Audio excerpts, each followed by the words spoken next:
Hi, guys. Welcome to Chemo Glow, where the glow doesn't define me, I define the glow. Thank you for joining us tonight for the power of pink.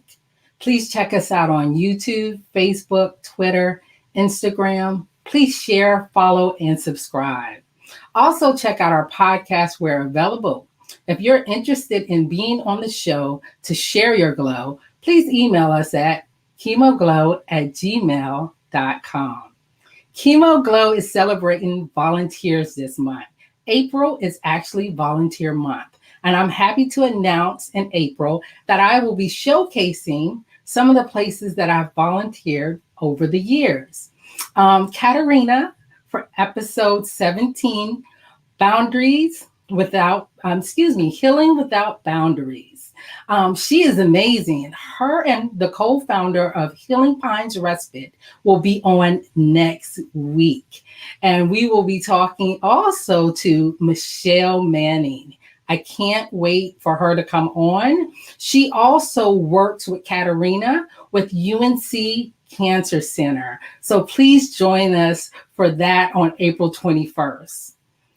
And we'll be closing out the month with Janine Jones. She's a cancer thriver, and she also volunteers with me currently with the PFAC at UNC Advisory Cancer. You know what, guys? It's been a long day.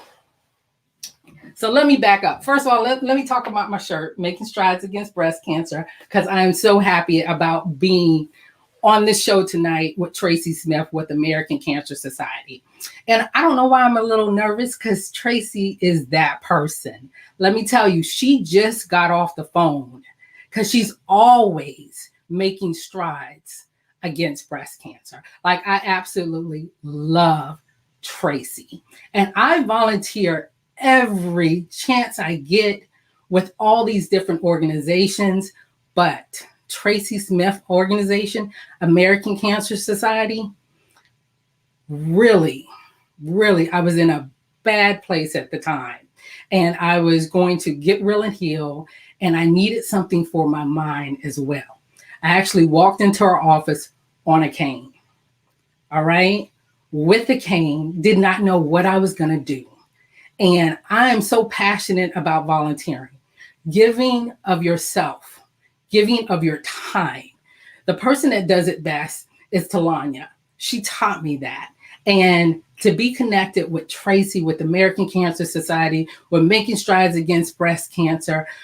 Anybody knows me, pink is not my color, but the power of pink is so amazing. So, guys, we got a lot going on in May. I'll tell you about that next week. I was about to give you this whole spiel about all the doctors that are scheduled and therapists. Yes, they're all coming on May, but I need to go ahead and introduce my guest tonight, Tracey Smith. Come on. Hey, girl. Hey, Regina. How nervous I got. I have no idea why. I don't know why you're nervous. You shouldn't be. I am so excited to be here. I am so humbled by your introduction and everything you just said. Um, just excited to be here with you this evening to talk to you and to see your glow. You absolutely do not. The glow does not define you at all. Well, when you first met me, there was a lot going on. But before we go into that, I really want to talk about you and how you started and how the glow has affected you and why you're doing what you're doing right now. Of course. So that's such a loaded question, and I'll give you a short version of it. After college, you're trying to figure out what you want to do in life and where you want to go. And I had some plans, and anybody that knows me know that I've always wanted to be an attorney. And so that was my goal. I mean, if you go back to elementary school, I always thought that I could tell somebody's story better than they could. And so that's what I wanted to do. And so after school, I wanted to take a break. And so just like you, there was someone that I knew that was volunteering for the American Cancer Society. And at the time, I was volunteering, and then there was a receptionist position that came open. Mm-hmm. And so I was like, okay. And so I started working. I was temping as the receptionist. And I had the opportunity to, and at this time, the American Cancer Society's office was in downtown Raleigh. And so if you would imagine that it was a high traffic area, so it was always people coming into the office all the time. And during that time, we were not as socially connected as we are right now. Mm-hmm. So wouldn't call or email or text, they would come to the office. If there was someone that was in need of a resource, or if they just wanted to talk to somebody, or if they wanted to come by and pick up some brochures, they would walk right on into the office. And so I was the first line of introduction to the American Cancer Society when people came into the office. And so I had the opportunity to meet a lot of wonderful people who had cancer stories. People would come in and they would be at different points on the continuum of their cancer journey. Some people would be newly diagnosed. Some people would be, years into, and then some people would be, advanced years into their cancer story. And I got the opportunity to hear and folks shared their stories with me. And it was an immediate connection. Unbeknownst to me at that time, I did not know personally about my family history. And so as I began to learn and to meet people working for the organization, I started asking questions within my family, what was going on here, there, or whatever. And so I came to learn that I did have some cancer diagnosis in my family. And so the more I learned, the more I shared with my family. And probably about 6 months in, I was moving on to another job. And the executive director at that time said, Tracey, I've been working to create a position for you. So if Mm. you can just hold on, I have something that I think you would be wonderful at. And so that very first job, I had the opportunity to educate our community. And what I mean by our community is the American community. And so I was responsible for all of our educational programs for about 25 counties. And so I had the opportunity to go into rural North Carolina, Eastern North Carolina, and I had the opportunity to teach our community about the prevention and early detection of all types of cancer. So folks would invite me to churches to speak. People would invite me to community events to speak. Um, Social and civic groups to speak. You name it. If there was an opportunity to talk about cancer and how it affects our community, folks were reaching out. And so I did that for about 7 years. I was on the education side. And so then at about 2010, my first cousin, she was 27 years old. She was diagnosed with stage 4 triple negative breast cancer. And it was right before Thanksgiving. Mm. And so she was married and she had 2 children. And so her and her husband decided that they were going to wait till after the holidays to decide on a treatment plan for her. Well, Thanksgiving and Christmas came, the new year came, and she started treatment on this aggressive breast cancer. And on March the 10th, we lost her. So in a matter of almost 8 months, she was gone to breast cancer. And at that time, I was devastated because I thought to myself, Lord, I have given myself in educating our community. I've been a servant to the community, and the one person that I needed to help for my sanity, I Mhm. couldn't help her. And I did not know what I wanted to do. I was overwhelmed. I actually was going to resign from my job. And my boss at the time came to me and said, Tracey, I have an opportunity for you. Mm. This is the second time. The very first time someone came to me and said, I'm presenting an opportunity with you to you. Mhm. And then this second time he came to me and he said, we have a campaign called Making Strides Against Breast Cancer. And he said you would be, directly would be responsible for fundraising and for education of just breast cancer. You would be working in the breast cancer platform, no other cancers.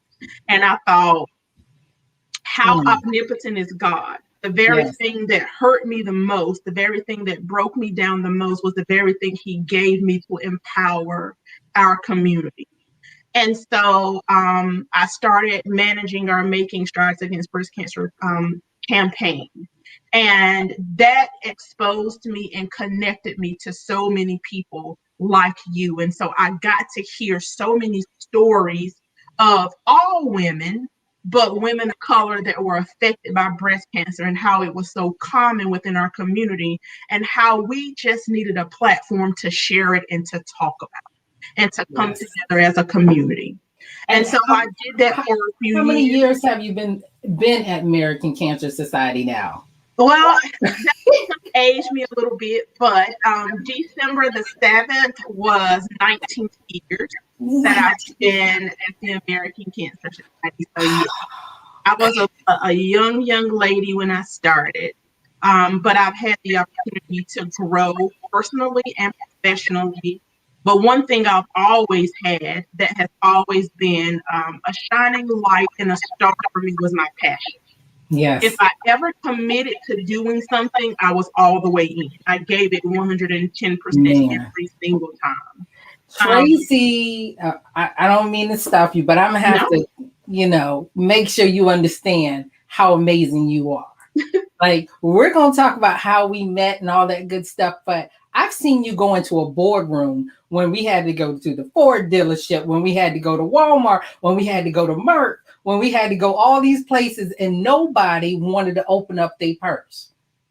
Nobody went, and then I say the purse because you had the power of the purse at that time. right, Nobody wanted to open up their wallet. Like they have so many organizations they can give to, but when you right. came into the room, Making Strides Against Breast Cancer is where you guys are going to deliver. And yes, we always walked out with a check, Right. with a commitment, not just for money, but from everyone, your passion for it. Put everybody up there ready to be sponsors, ready to be pay setters, ready to start their actual teams. Like Right. I've seen you do such amazing work, like Right. such amazing work. But you're just amazing. Let me tell you, you are. Tracey, I you're awesome. appreciate your kind words so very much. But here is what I've always known about myself and what drives me is that if you get people to trust you, they'll do anything that you want them to do. And how do you get people to trust you? You earn their trust. Yes. You show them that you are worthy of the trust. And so in our time together, and I look forward to kind of sharing how we first met, but understanding that there was nothing that I would ask you to do that I wouldn't work harder at. So if I'm asking you to do it, I'm doing it at this level. Yes, you are. So what I found with, wonderful volunteers like yourself is if they see you working, they're going to match your energy. Yes. And so I've always known that and understanding that there are not a lot of good days with a cancer. I get that and understand that. So I had to carry the weight for you when you couldn't carry it. So that doesn't mean that I didn't go to the bathroom and cry, or that didn't mean that there were nights that I sat in my car and I'm like, Lord, I can't do this anymore. Like I'm overwhelmed, I'm exhausted. But then I would get an email, or I would get a voicemail, or someone would send a thank you card. I have a whole box. I'm going to move away from the camera for just a second. I remember all those things. I have a whole bucket here full of cards where people have sent me over the years that said, because of you, I survived cancer. And so these are the times that I just reach into this bucket and read a card. And it reignites my passion because I understand that. And so you have to be a special kind of person to work in this field because, again, we know the devastation that cancer brings, a cancer diagnosis brings. And no two cancer diagnoses are the same. And so outcomes they're different. They're across the spectrum. Some people go whatever lane that their cancer journey takes them in. But ultimately, I want at the end of the day, if you came into contact with me, I want you to be able to reflect on that and say, that was the best part of my experience, that I didn't make it hard for you, or I didn't make it difficult for you, that you walked away with something, feeling better, looking better, or just have a pep from your interaction with me.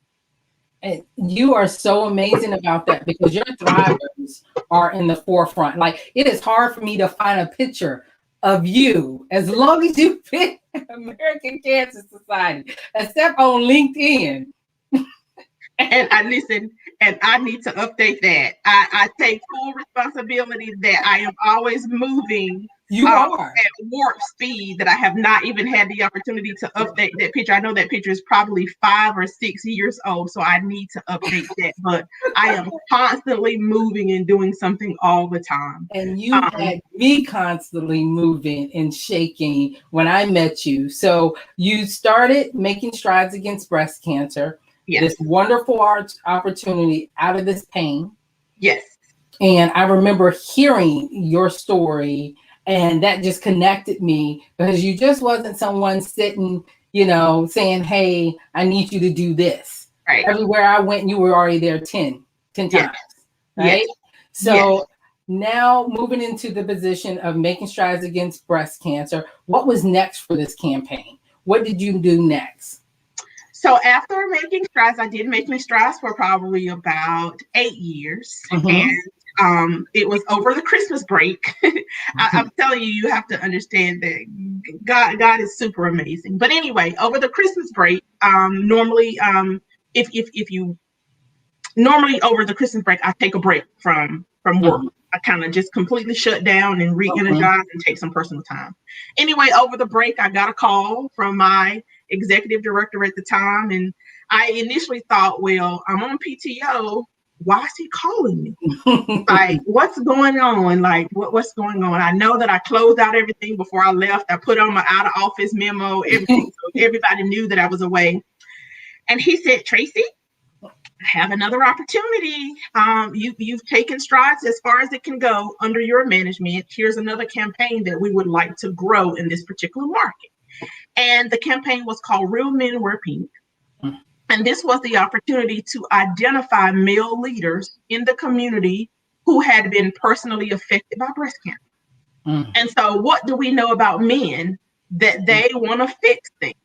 Men want to fix what's broken. And so we had the opportunity to identify some male leaders that had been personally affected by cancer, who willingly loaned their voice and face in the fight against breast cancer. So I've been leading Real Men Wear Pink here in our area for the last 6 years. And so I've had the opportunity to connect with you name it, from every boardroom in RTP to presidents, chancellors of universities, to business leaders within the IT community, within the faith-based community, within the health organizations, within the pharma community, you name it, anyone with an interest in the issue of cancer. I've had the opportunity to share and lead those men in a fundraising campaign. Yes, my husband is one of those real men that wear pink. When you called, I came. I had to find the dress that morning. Well, I put it together. You put it together and did an amazing job. You did that. You put that together. So I really, really is so happy. I actually did a speech there. And when you call, I don't care. I was actually doing a live when you called, about to set up. He was like, look, I need you to come back. And I'm like, I'm there. I am there. So if you guys get a chance, just check that out on our YouTube page, on Facebook. Check out that wonderful, powerful speech. And I actually caught you at the end of that speech. And you actually said a couple of words. So you're actually in this actual speech here. But now let's go back at how we met. I came in there with my cane. Yes. I was ready to go, didn't know what to do. Right. And I said, I'm just here to volunteer. Right. And so go ahead. So that's your version of the story. That you came in and you were hobbling in the office and you didn't know what you wanted to do. But for me, what I saw was someone who needed to be of service so that they could get back on the bike. So I did not use the cane. I was like, okay, yeah, I understand that. I know exactly what the effects that cancer has on your body, right? But mentally, I knew that what I was going to assign you to do, it would allow you to reassess who you were. Oh my goodness. And so in that process, you really got to see, number one, I'm not by myself. Number two, everybody has an amazing story. And number three, I get to orchestrate how all these stories come together. Man, the fashion show. So you worked on putting together people who wrote their cancer journey down, and you got to read all of those stories and to hear all of those women and how they were affected by cancer and what they went through. And it was one of those things where you shared how you, I heard you mention at the beginning that you were in the office for 40 hours a week, right? So it became a pattern, right? It was, I have to go into the office because this is something that I have to do. I had to do this thing. I would get up in the morning and my husband like, where are you going? I'm going to go volunteer. Tracey said I need to meet her at Walmart in Timbuktu. It's going to take me 45 minutes to get there. Right. Or you always say, meet me at the office. Right. You jump in your car. I learned to have a different set of shoes on. I learned to have snacks because we weren't doing a lot of stopping. Right. We were going to fundraise. Right. So you gave me that opportunity to get back into the swing of things because mentally I needed to connect. And reading those stories, I remember sitting in the office reading all those stories, and I was like, wow. Okay. And I don't think I've ever said this to you, but you gave me my cousin back. Mm. You gave me the opportunity to do with you what I would have wanted to do with her Wow. after her cancer diagnosis. I would have Wow. wanted to work and volunteer with her. Thank I would have you. wanted her to be able to come into the office. I would have wanted to expose her to all of the things that we do, but I didn't have that opportunity. And so I saw you in her, Wow. or I saw her in you, I should say. Mm. And so that was empowering for me to see you go from having some physical issues and having the esteem issues that go along with it. Mm-hmm. I know what that looks like, right? If you look good, you feel better, Yeah. right? If you are around people that are inspiring you, then you're not focused on how bad of a day I'm having, Mm-hmm. because my focus is on helping somebody else. And so I knew that the power that it gave me, and I wanted to be able to share that with you for a number of reasons. And number one, I knew you were a young newlywed, Yes. right? And so that translated into a lot of things. You were able to take that joy home too. Mm-hmm. And not only did you take the joy home, you brought the whole Johnson crew with you. You brought the whole crew. And I tell that story facetiously, but I'm like, and if you know anything about me, and then you have to talk to, and you know this story too. I always get in event anxiety for whatever Mm-hmm. reason. Every single year before the walk, is like nobody's coming. Mm-hmm. Nobody's coming. Nobody's going to show up on Saturday morning. And that particular morning, I was having one of those moments where I was like, we've done all this work. We've sent out all the emails. We've done all the promotion, and nobody is coming. And I pull up and I see all these people. And I was like, oh, volunteers right here. And Regina's like, well, no, that's my cousin from Virginia. That's my cousin from Texas. That's my sister. That's my sister Sharon. That's my brother Thomas. That's my brother Terry. I mean, the whole crew showed up and started working. And I'm like, that's the Johnson family right there. That's what I'm talking about, right? Whenever to see that you had that full support of your family. And Yeah. they jumped right in and they just started doing it because you asked them. They were there Yeah. representing you. And I loved that. Oh my goodness. Our first walk. I think I have a picture of me and Tavares. Yeah. God. I'm telling you, I went through some phases, but that walk, people don't know what happens with a walk. And I learned very quickly how much you have to put into it. And I mean, from making sure the routes are right, making sure, oh my goodness, how about the neighbors that would complain about us walking? All right. And The I behind knew the they had, scenes, the production, just like your production team that's working on the show, the behind the scenes stuff, everything, man, the event planning, the police department, the community, the oh, volunteers, the all yes, everything, all of the project management that goes into making sure that the water is there, the yeah. snacks are there, the tents, the chairs, the tables, everything. Yes. And everything is an ask because when you go into the room, you're not paying for nothing. Right. Tracey says, when I'm walking with her, she said, we're not paying for nothing. We're not paying for water. We are here. The survivor tent will have everything in it and it will be free. Right. And every time we walked in, you were like, okay, I hear what you're saying. However, last year you were able to give this. This year, this is what we're looking for. And who do I need to speak to? Right. And you talk about somebody being sharp. Tracey was always sharp. All the time, whether she had on her t-shirt, whether she had on her 4-inch heels walking into a boardroom, they took you seriously because they trusted you. Right. And you put so much in, and it was always about the survivors. You said they're not paying for anything. I don't think you understand. These women have gone through so many things. They're not going to go through it at this walk. Right. And I love that spirit about you. And you continue to do that in everything that you do. Like you said, you wanted to be a lawyer. Just so happens you knew my husband. Right. Y'all live Small world, right? Small world, small place, right? And he would show up on the event days. He would show up for different things just so we could volunteer and give our time. Which was absolutely out of his character. like a total introvert. Yes. Tavares You is know a him. total introvert, but what he was is he loved his wife. Yeah. And he was passionate about what you were passionate about, and he wanted to support you, and I saw that. Yeah. And that's the power of, to your point, that's the power of people. Yeah. That's the power of community. Yeah.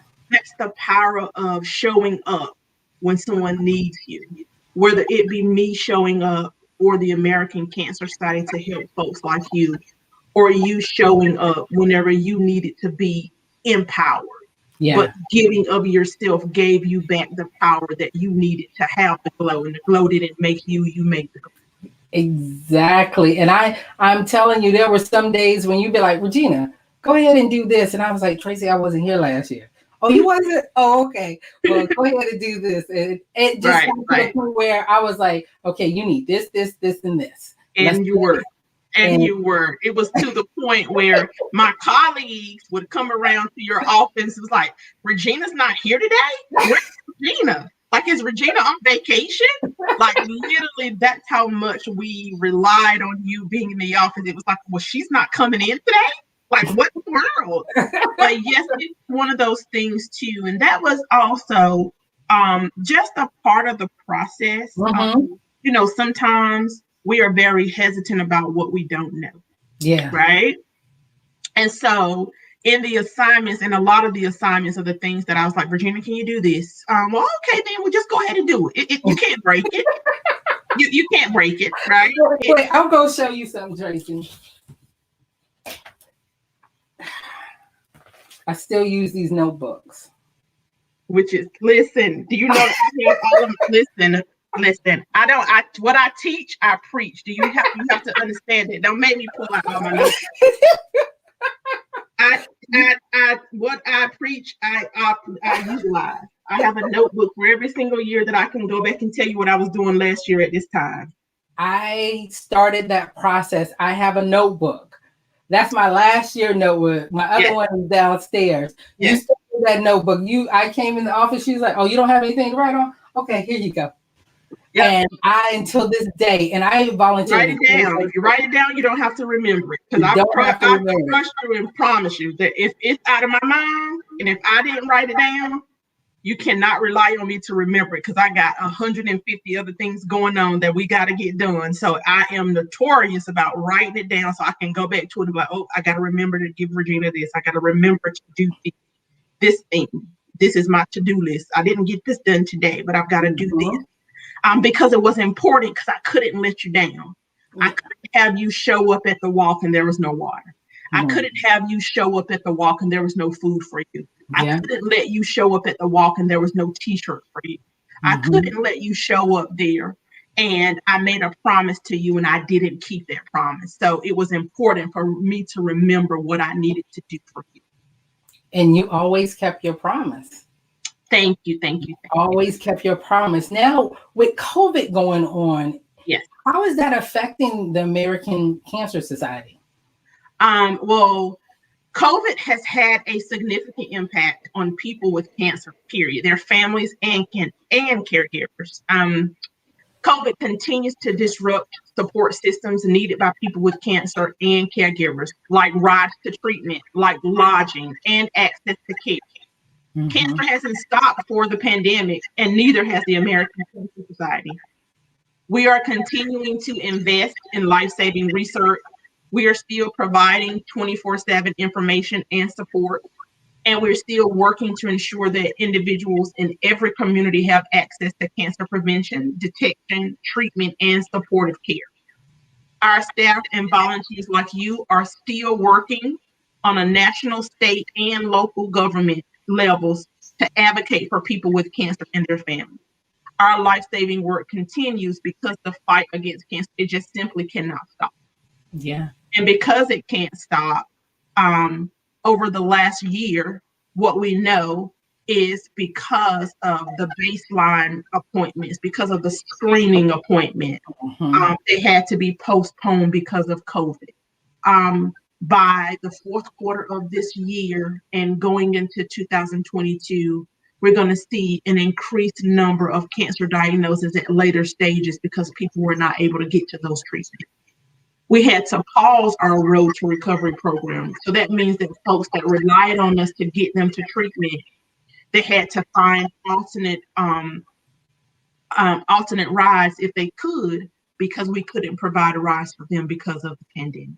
So our hope is that our road to recovery program is going to be up and running coming this fall so that we can begin transporting patients back to those much needed cancer treatment appointments. Because the number one thing that we understand, if you cannot get to the hospital, you don't survive cancer. If you can't get the treatment, you don't survive. And so we need to ensure that we're getting folks to treatment. And we're also, one of the things that we had to do is we had to call all of our in-person campaigns. So as much as we loved hosting Making Strides, we didn't have a in-person event. We had a virtual event last year. But we are planning to have an in-person event this fall. So on October the 23rd at Briar Creek Commons, we're going to be hosting our 16th Making Strides Against Breast Cancer Walk right here in the Triangle. So we encourage everybody to come out, to sign up on our official website, to raise some much needed funds for those that are affected by cancer, because cancer certainly has not stopped. And I was just sharing with Regina, I am now in another personal fight with another personal family member. My aunt was just diagnosed with lung cancer last week. And so she starts her lung cancer treatment tomorrow. So I'm still fighting. I'm still in the fight for every one of you. And I often say, if you know me and if you've been around me for any extended period of time, you know I live and work for the day that I get the phone call that says I'm no longer needed. That I need to find another career because we found a cancer. But until that day, you can rest assured that if you call on me, I will absolutely not let you down. And I'll try my best to fight as hard for you as I always. Yes. Well, someone asked, how does someone volunteer if they want to help with the Road to Recovery program? That's such a great question. Thank you for that. There is a volunteer link that I'll provide for Regina. Right now, we are trying to get that program up and running. Here's a few things that you will need to know in order to become a Road to Recovery volunteer. You have to have a clear driving record.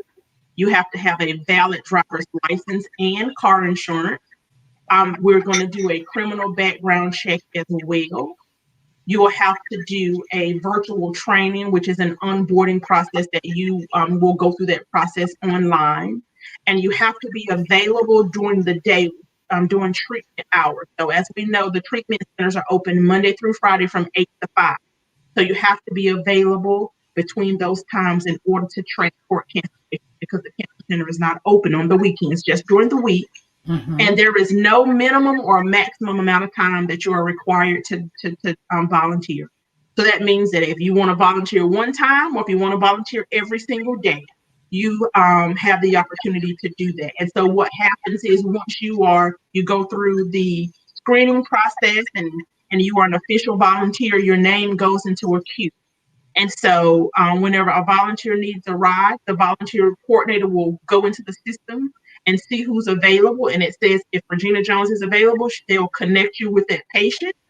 You will have where that patient is going, what time they need to be there, and then you can sign up for whatever ride that the patient needs. You sign up for your availability.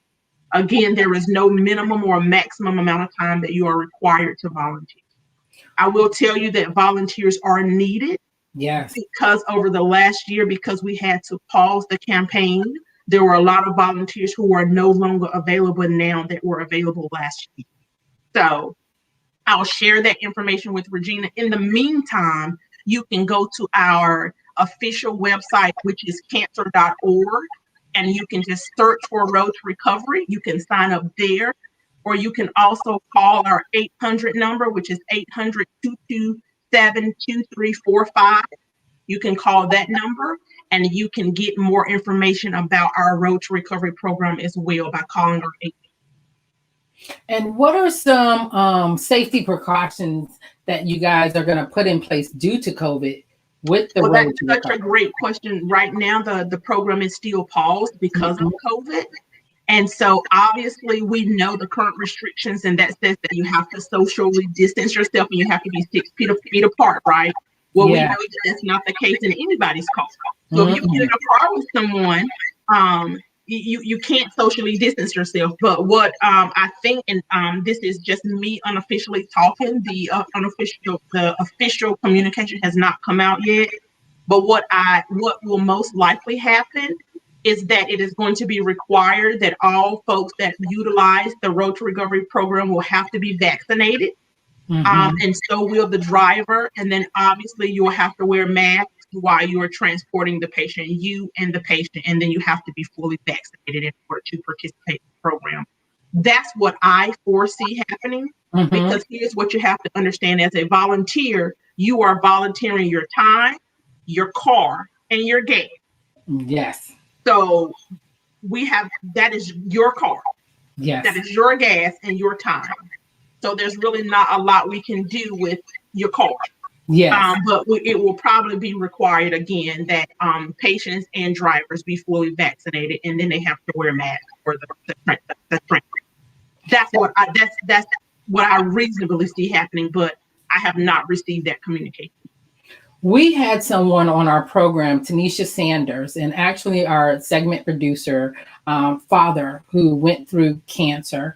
And unfortunately, he passed away. But one of the things when she did her podcast, Tanisha did her podcast, she talked about how helpful American Cancer Society was for her for transporting her father to and from appointments because she was still working. Right, And she said they will show up, pick them up, bring them home. right. Just that easy. It's just that easy. And the great thing about the Road to Recovery program is there are no requirements. And what I mean by that is you can have 6 cars out in your garage. You can have 6 cars in your garage, and if you don't feel like driving, somebody will come pick you up. You can have 6 cars in your garage, and if your husband has to go to work to make sure he keeps your insurance so that you can get your treatment, we'll come pick you up. Come pick you So up. there are no requirements. All you have to do is call the American Cancer Society to arrange a ride. Wow. I can also tell you that in 2019, before the pandemic hit, we provided 16,000 rides for folks in North Carolina through our Road to Recovery program. That was 16,000 rides that we were able to provide for folks tonight. Oh, we have to get back up to that. We have to get I was fortunate enough.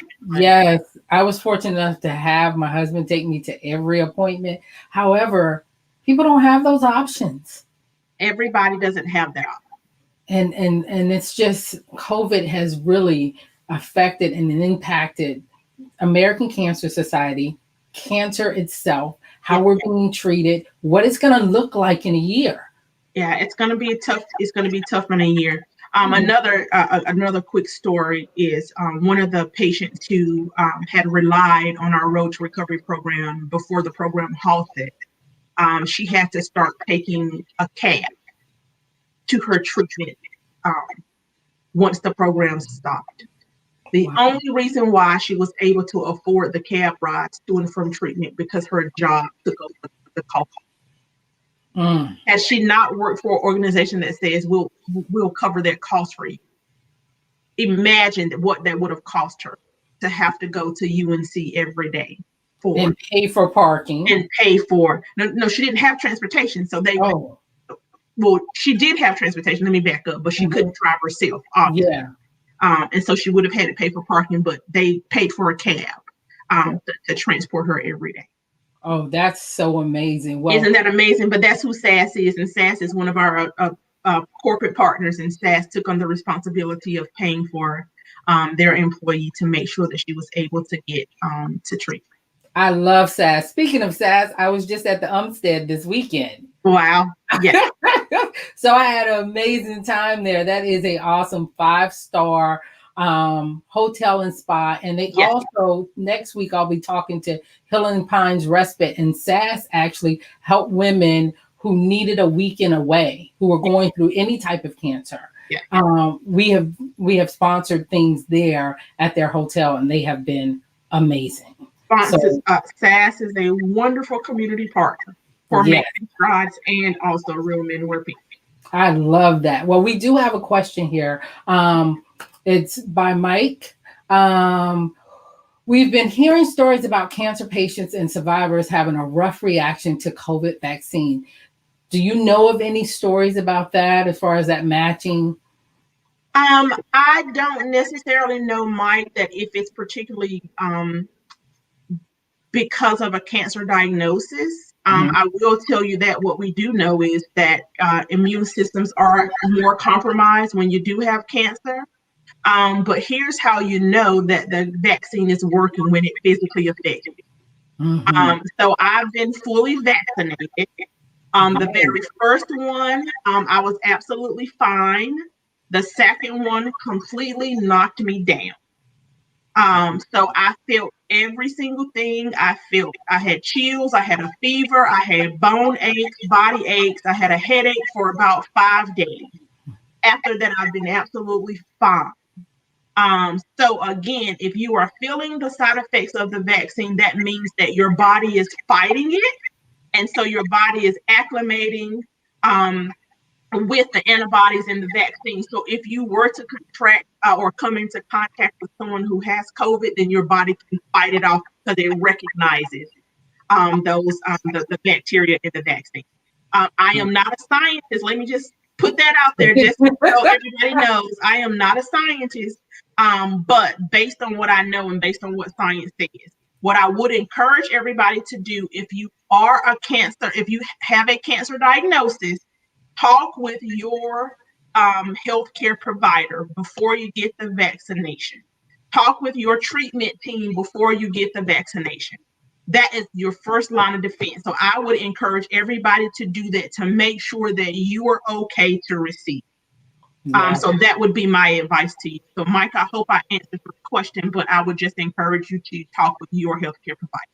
Yeah, I remember trying to set up this interview, and you were like, I have not been ignoring you, but I had my second shot. Yeah, it knocked me down, and it Yeah, immediately did. yeah, It immediately did. yeah, But my I'm first feeling shot did that. absolutely fine now. So, I'm so happy that you are completely vaccinated because yeah. you're going to be around quite a few people with, making sure your campaigns. Well, we have been learning how to work virtually, right? So Oh, I've been great. doing a lot of things virtually right now. So all of the planning is still virtual. All of the connecting with the potential sponsors and past teams has been virtual. Again, our plan is to host an in-person event come October the 23rd, but science is going to dictate that. We're going to follow the guidelines of the CDC and all of those things. So whatever science tells us to do, we're going to follow those guidelines. But our plan is to host an in-person event. Obviously, we're going to be outside, right? Yes. And it'll be based on whatever numbers the state says that we can host for an outside event. Excuse me. And we'll be sharing that. But we will also have a virtual option as well. So for those folks who don't feel comfortable coming out, you will still be able to access the campaign virtually as well. But so we still encourage you to give. We still encourage you to go to the website and sign up and fundraise because, again, cancer has not stopped. Understand me whenever I say that to you. Cancer has not stopped. For every 30 minutes, someone is diagnosed with cancer. So since we've been on this call, Mm. someone's been diagnosed with cancer. Actually, it's every 30 seconds. I'm sorry. I said 30 minutes. It's every 30 seconds someone is diagnosed with cancer. So Mm. we have lots of work to do, and we cannot do it without our community. And fundraising is the key. I still have my little plaque. Fundraising is the key. And here's one other thing Yes. that I like to encourage people to do too. Yes. Because what we do, we understand that everybody has a lot going on. Hmm. But here's what I encourage you to do, and I encourage you this from a personal perspective. Don't be reactive to something, be proactive. If Exactly. you are getting involved now, don't wait until something happens until you know a personal friend or yourself has been diagnosed. Get involved now. If you're passionate about it, get involved now with the American Cancer Society. There are so many places for you to be. Yes. We have so many opportunities that we can plug you in. I'm always looking for passionate volunteers. I'm always looking for new sponsorship. I'm always looking for a new team. Yeah. And so get involved. Get involved. I promise you, you will have it will make you understand that it is something way bigger than yourself. It is. That you are a part of something way bigger than yourself. Man, since I was diagnosed, I've already had 3 people, 4 people, 5 people, like close friends to be diagnosed with breast cancer. And all of them have walked with me before. And I said, I don't want us to have this in common anymore. Right. Right. So if you have $1 to give, $5 to give, fundraising, we have to find a cure for cancer. My husband and I decided that we would create a team. When the last time I was volunteering, and we just gave of ourselves so we can make sure that we give something to the fight against cancer. And we have created our team, Chemo Glow. So guys, I need you to get on and donate or create your own team. Remember that, October 23rd, even if we're not walking, guess what? We're still fundraising. Right. And we're not fundraising just in October. We're fundraising now. I learned with Miss Tracey that we start now. Start now. Let's start now. Now, are y'all going to have a kickoff event in August? So we are going to have an official kickoff in August. I don't know right now. It will absolutely, we will have a virtual one. I don't know if it's going to be in person. Okay. Again, that's going to be based on science, but we will have a virtual kickoff in August, and I'll be sharing that information with everybody as well. I'll share that with you as well. And every time you share the information with me, I'm going to share it here on our platform because it's so important. We just don't want to wear pink. We want to fundraise. Right. Okay? So the power of pink is so important, guys. I need you guys to make sure that you give, volunteer your time, and also create a team. Let's get these teams going. Tracey, let me give you with that, let me give folks the official website where they can start a team. Yes. The official website for our campaign is makingstrideswalk.org/triangle-NC. So again, that's makingstrideswalk.org/triangle-NC. And how easy is it for them to sign up for a team? It's very easy. They simply hit the sign up button and you can answer the questions, go through the prompt, and you will be an official participant of our Making Strides Walk. We have a goal this year of raising $260,000, and we have 199 days to do that. Oh. So every little bit helps. Give us that total again. $260,000. Guys, we can do that. We can do that. Oh, someone says, Tracey, I have to say your passion is contagious. Before I had my daughter, I would volunteer a lot of different programs because volunteering is what I love to do. After having my daughter, we have a 2-part here. I haven't been able to volunteer anywhere. However, you have really encouraged me to look into what I can do for the American Cancer Society. Yes, how to join my team, Chemo Glow. Let's fundraise together. Let's volunteer. I would love to have you. Yeah, absolutely. Reach out again, call our 800 number or log onto the website. You can call me directly. Yes. I'm happy to share what volunteer opportunities we have. Again, cancer is not discriminatory. It does not care what family it invades. And we are stronger together. So if we can fight together, we are stronger. I just have one question for the host of Chemo Glow. So are the Johnsons coming back or what? I just need to know that. Or are the Johnsons all in? Are the Johnsons and the Jones? Oh, my goodness. So is everybody back? That's what I need to know. So I was talking to Terry, Thomas, and Sharon, and even my sister, Crystal. Mm-hmm. And they were like, so you got a team going on. I'm like, yeah. I don't know about the walk, where we're going to be at, but we're going to need the fundraising to start happening now. So they are excited about me coming back and volunteering. So, now I got this platform. I'm going to call them out. I'm going to need you. Oh, listen, there's Sharon. She's coming back. I have some good, Sharon, because I need a decorator. I need a decorator. I need Yes.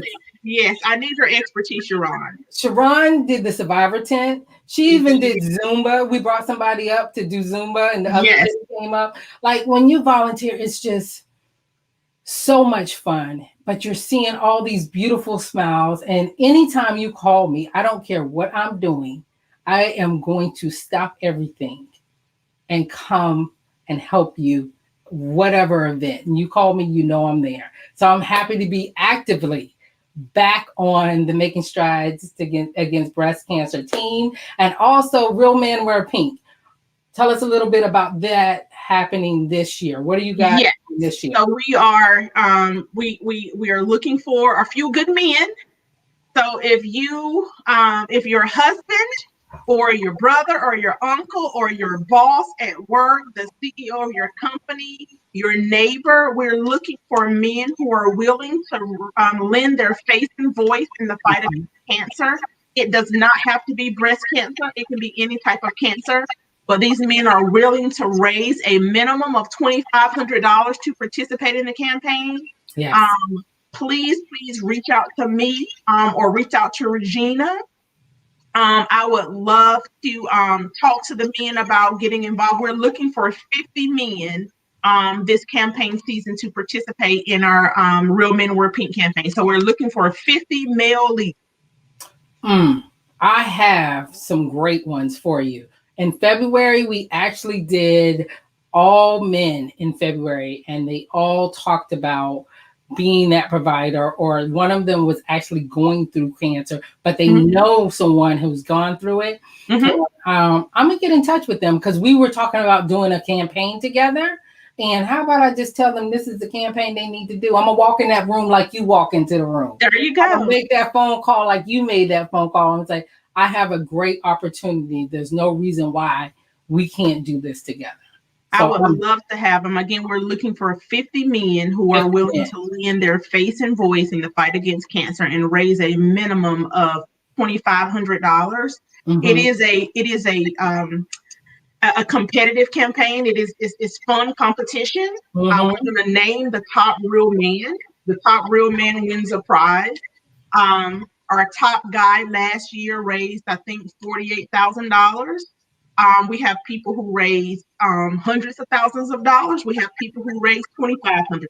So it is a friendly competition. So we're looking for a few good men, and so we're looking to find 50 men. So if anybody that's listening to us in the listening audience tonight, if it's your husband or anybody within your circle of influence, please reach out to us and connect us with those men who are willing to fight breast cancer by using their platform. Oh man, I cannot wait. I cannot wait, Tracey. I can't either. I want to thank you so much for being my guest tonight. You are so amazing, and I know we'll be chatting next week because we have a meeting because we got absolutely. It has been my pleasure to spend this hour with you. To reminisce a little bit about our introduction to each other. And I just want to share with your audience how wonderful I think you are. You are such an inspiration to not only to me, but everybody that I work with within my organization. You are truly the example of an exemplary volunteer, but an absolute thriver. You are an example that there is life after cancer. You are an example that you can fight and you can have a life and then you can reach back and help others. So I salute you. Congratulations on this platform, on the Chemo Glow. I pray that it grows and thrives and becomes syndicated and it reaches the audience that it's designed to reach. Because everybody needs a voice like theirs and that are able to share their story about their cancer story. So thank you for providing this platform.